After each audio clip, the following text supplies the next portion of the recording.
So 2 years ago today marks the day that my best friend passed away, and I don't like to bring my personal life too much into these videos, but I know 100% that this video is going to help some of you out there. But yeah, to put it simply, this was my best mate growing up throughout my childhood and going into my teenage years. I'm 21 now, so I was 19 when he passed. He was the first true, really good friend I had. And he was the one who exposed me to the rest of my friend group and whatnot. Because before I met him, I was just a complete geek. Like, I just coded video games, made YouTube videos, and I just had no friends. And I met him when I came into year 7, when I joined high school. And for some reason, he wanted to be my friend. So, and then I literally moved like up the road to him. So we hung out like every single day, holidays, he was at my house every single day.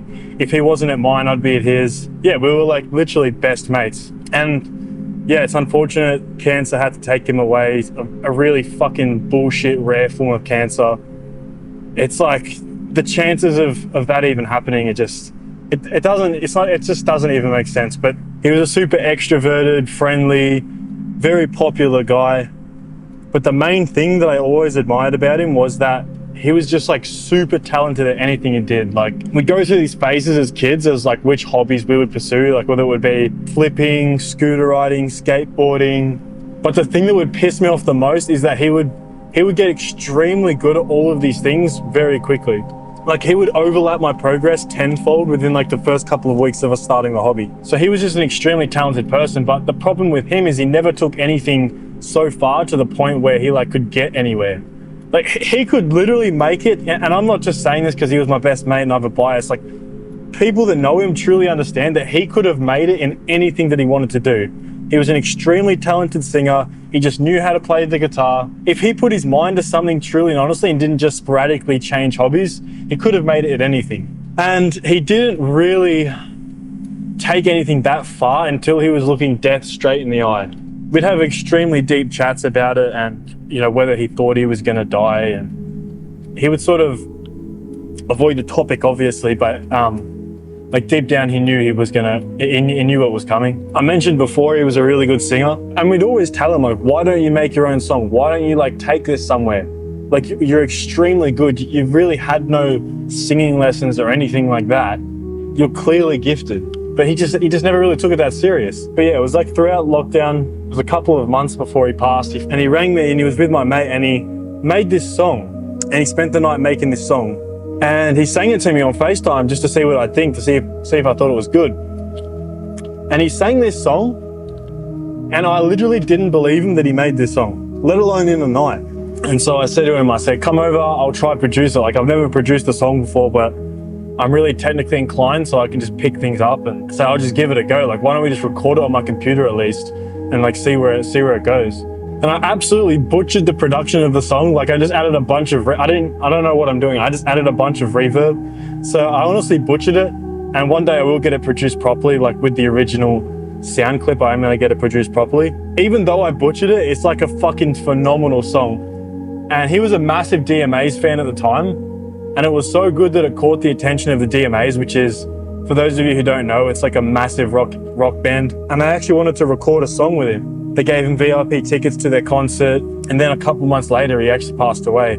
It just makes me think like what he could have done if he just properly believed in himself and properly just went out there and had a crack at something. The point of it is, I don't want you guys to have to look death in the eye to finally realize that you are capable of whatever you put your mind to.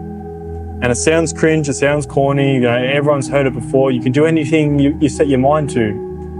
But any hyper successful person will tell you it's all mental. It is all mental. And like, you just have to understand, this guy was truly something else. Truly something else. Was going through months of crippling chemotherapy, was extremely sick. And like, it was like still so inspired and so motivated. It's almost like as much as it fucking ruined his life and as much pain as it gave him, there was like a spark of inspiration, motivation there for him to like push through that and really make it out to the other side, which is the only real fucking beef I've got with religion. It's like, if there was a God, why the fuck would you take away someone so talented and just such a fucking good human in general? you take them away at 19. And like, maybe it's to teach like a lesson like this, but nonetheless, you know, I don't know, man. But the point is, I don't want you to get to that point to realize what you're really capable of. And like, as much as it tore our lives apart and all of my mates, it still inspired me and it still motivated me. Like, it's up to you. Like, make that song, make those videos, fucking like talk to that chick, walk up to that chick and talk to that chick. Bro, you don't have enough years on this fucking earth to be stressing about some bullshit. Or like, even just if you're in a relationship and you're worried about this and that, you know, maybe is she cheating on me, or is she like, start that business, fucking move countries if that's what you really want to do. You don't have time to be like just sticking around and not making any moves and not doing anything risky. You just don't have time, bro. Even if you live the full span of your life, you've only got 50 summers. Like, let's not even say that. Like, I always say this, but you've got 40 summers, like 40 prime summers. That's it, 40. That's it, 40. And you want to spend time just like cruising through life, not making any big dick moves, you know? And like, going back, that's not to say that he didn't have that passion and that motivation from the start. He did, and that's why I loved him so much as a friend as well, is because he was just so fucking inspiring and motivating. But yeah, that's it, guys. Like, that was what really taught me that this life is so fragile, man, and you can't waste years thinking about some bullshit. And it shouldn't take either you to have a health scare or your mate to have a health scare to fully realize that. I don't want something tragic to happen and then you realize you've just wasted a bunch of years thinking that this life is bulletproof, that you've got unlimited years on this earth enjoying your friends and yourself and your own life. You don't. You haven't got that long, bro. You really don't. Anyway, that's it, guys. I hope you guys are well. Yeah, subscribe if you're new here. This is obviously the Raw channel. I post my main videos on the Harley Twins channel. This is just where I drive to places and I set the camera up and I record and I just say some real shit. So yeah, love you guys, and I'll see you in the next one. Peace.